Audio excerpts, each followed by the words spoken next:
Welcome to Monday Morning Messy Moto. Let's put some engine cases together. No, God! No, God, please, no! No! No! No! Never a dull moment in the Messy Moto garage. We did break a bolt off in the case, and luckily enough, we had an extra one, and the one we broke came out in one piece. Not going to question it. We're moving on, and I don't think it'll ever happen again. So my luck has been used up. I do apologize for these first two camera angles. They're the only ones I had setting the crankshaft and the gearbox into place here for the final build. Once we put the cases together, the crankshaft there on your left and the gearbox is on the right. I'm currently fitting the shifting forks in. Gears 1 through 4 go on the right side. You can see them kind of in the top left of your screen. And gears 5 through 6 go on the left side of that gearbox, and it's just one of the shifting forks to control that as it goes through. You can see the little knobs on the end of those shifting forks.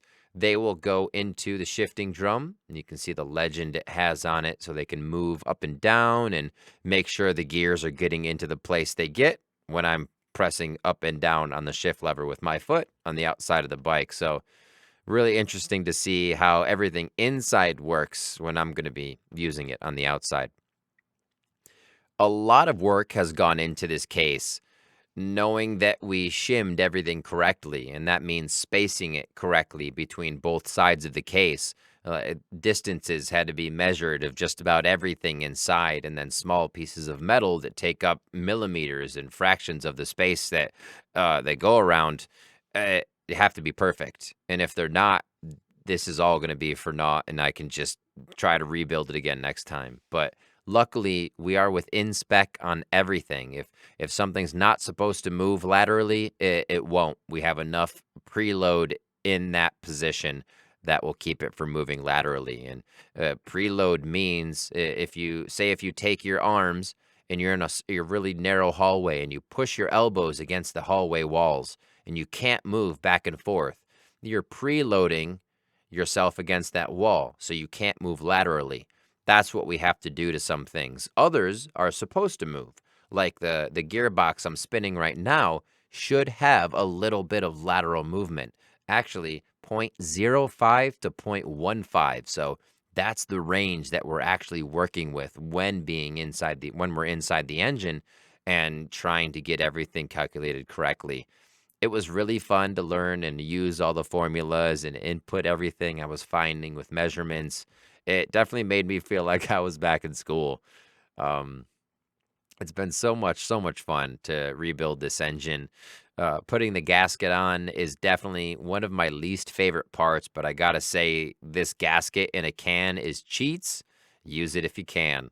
This also makes for a great time to kind of do a little storytelling. So, whatever drink or beverage you have or time of day it is, sit back for a quick story here before we cut out on this vid.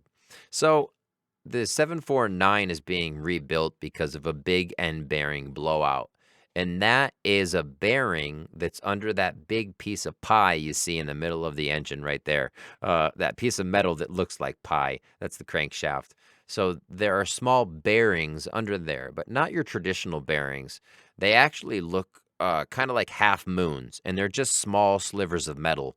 They connect together to make a circle, and then the rods that go up and down off the crankshaft connect around them so they can move nice and smooth when it rocks back and forth and goes vroom vroom, right? So uh, when the radiator fluid in my bike actually leaked out due to shoddy work from the shop, it warped that a little bit on the bottom portion of the bike, or it just overheated enough to shred a little bit. And when it shreds, when metal shreds in your engine, it offers it up graciously to the rest of the other metal parts and says, here you go, destroy yourself. And that's kind of what happened. So we're rebuilding the engine. Everything is still in spec on the crankshaft, oddly enough. We did the plastic gauge test, where you literally take a tiny piece of squishable plastic. It's not plastic, but it's like a plastic rubber, and you squish it and torque it down against the object that you're using. And then you take it off and you measure the squish. There's a lot of process used here, and it's really fun to learn everything. Um, but it's going well. We're happy with how things have turned out. The bearings are changed out. We have the right bearings. Long story short, with the shop there, so I don't leave you hanging, they did not take fault because I had called them and asked if I could reconnect the hose at my house. I figure that's why.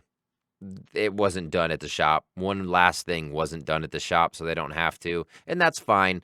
I can't be mad at them for that. It was more my fault for not asking them to come tow it. I'm just mad they did crappy work. It is what it is.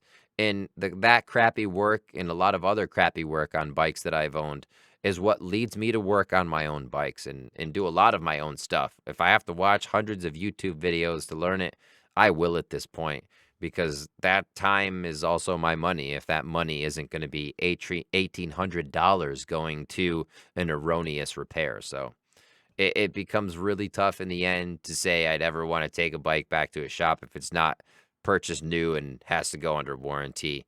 I'm going to learn how to do it. We're going to learn how to fix it, and we're going to break it doing it. So be it. It's going to be fun. And that's the Messy Moto way. A lot of times we haven't broken it. So I think we are achieving a gold star so far. A silver star for the broken bolt earlier. And silver star for the camera angles. We have to work on that. I apologize again. But we're locked in. I want to thank everybody so much for tuning in, laughing with me, crying with me almost when we thought we broke the engine. The adrenaline pumping moments of just sitting back and looking in horror as we thought we broke the engine case. That was ridiculous. The bolt I'm tightening now is the one that broke in a later video. Don't even want to look at it. So again, thank you so much. Like, subscribe. I know this was a much different video. There'll be more how-tos and do-it-yourselves. There'll be much more better camera angles as we get into this one. And there'll be a second video for the engine build as well. So again, thank you so much. We'll see you next time. Monday morning, Messy Moto out. You know what to do. Show them what you got. 1 and a 2. You're ready, baby. I believe in you. 3 on go. Go. That's why I'm talking about. Quick, another one. Speed one. But no count. Oh, and it was off kilter. She's got it, ladies and gentlemen. It is the Queen Bean with a double cat.